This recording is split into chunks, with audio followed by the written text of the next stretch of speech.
Chelsea welcomed Juventus to Stamford Bridge and were looking to get revenge for the loss in Turin. In the end, Chelsea dominated the game and finished with a 4-0 victory, thanks to goals from their homegrown talent. Chelsea lined up in their usual 3-4-2-1, but with Romelu Lukaku still missing through injury, Pulisic took the centre-forward position. Alvaro Morata came back to the bridge, but failed to have an impact. Juventus' 4-4-2 becoming very defensive, as we can see when we take a look at the average positions. Chiesa is the only player to have an average position in Chelsea's half. For Chelsea, Ziyech's position is very interesting, playing just behind Pulisic. As mentioned in the lineups, Ziyech's position was very interesting. We would often see him drop back behind Pulisic and play between the lines of the Juventus midfield. With his excellent vision and passing range, he could pick out a pass to the wide areas, where Hudson-Odoi, Chilwell and James all advanced. Another key feature of this was the position of Kante. He would often take up positions in Juve's backline. What Chelsea did was to move players over to the left, with Hudson-Odoi and Chilwell, and create an overload. And with Ziyech occupying an advanced midfield role, and Kante's position in the backline, occupying the Juventus left back, this freed up space on the right for Reece James. This played a part in Chelsea's second goal. Although Juventus were a little unlucky not to clear the ball, it was a great strike from Reece James. This also played a part in Chelsea's third goal.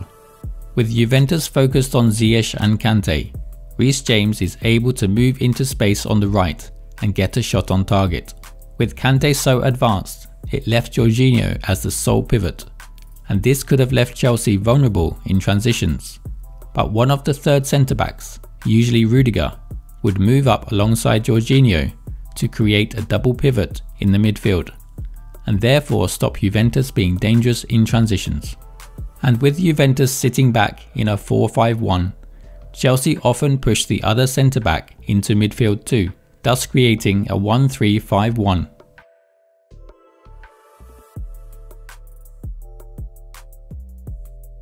When playing out from the keeper, Chelsea would look to get the ball into Juve's half as quickly as possible. With the ball played to one of their central defenders, the ball would be passed into the midfield, with Ziyech often the one to collect the ball in the midfield. From here, Chelsea found the wide areas quite easily. The position of Ziyech did cause Juventus quite a few problems, as he would often take up positions between Juve's defence and midfield. When there wasn't a midfielder around, it would be up to the defender to step out of defence and try to win the ball back. This then created opportunities for Chelsea to run in behind the Juventus defence. Juventus never tried to press Chelsea, even when they were 1-0 down. Jorginho would drop back to provide the extra man, so it would now be a 4 versus 3. Chelsea had the majority of possession with 55% and also created more chances, 21 shots to 8. With an XG of 3.11 compared to 0.68, it shows that Chelsea were worthy winners. Juventus looked to build from the keeper. Their centre-backs would split either side of the keeper and a short pass would be played. From here, the centre-back tries to get the ball out to the fullback, but Chelsea moved Kante into an advanced position, and this helped Chelsea press very high, limiting any available space for Juventus. Chelsea then often won the ball back in Juventus' half. With the Juventus midfielders splitting, Locatelli would drop deep, while Bentancur moved forward.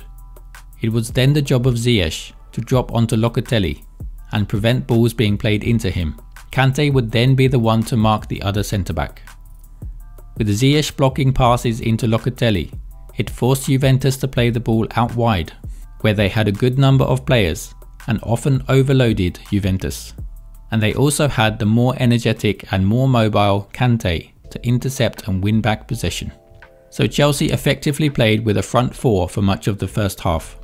Chelsea's 3-4-3, when pressing, allowed them to dominate Juventus in wide areas as the third centre-back moves up to create an overload. This then forces a Juventus midfielder to move over, and this creates space for Chelsea in the midfield. As the scoreline suggests, this was a great performance from Chelsea, and a lot of credit would have to go to Thomas Tuchel.